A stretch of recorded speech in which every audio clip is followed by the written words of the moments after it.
કે થોડાક દિવસ પહેલા એક ડાયલોગ બહુ ટ્રેન્ડિંગમાં હતો.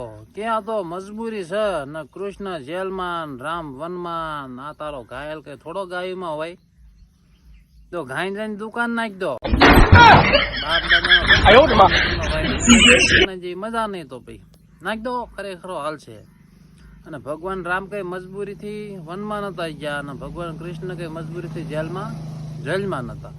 જો કંઈક પેલા ભાવના એમના વચન દીધેલા હતા. પછી પેલાના બાવાએ ગુંજામ બાકસું લઈને ફરતા હતા લડા દીધો લઈને. એટલે આ બધાની મર્યાદા રાખવા, બધાની લાજ રાખવા આઠ થઈને ભગવાન એ કરવું પડ્યું હતું. અને બાકી તમને ક્યાં ખરાબ દીધો જો તો જિંદગી ગાયું છાડજે એ બા નમતા નથી. બસ ફોનમાં મોટા ગાળી રાખવા છે. ધ્યાન આપો માયું સારવામાં તો બધું સારું લાગશે.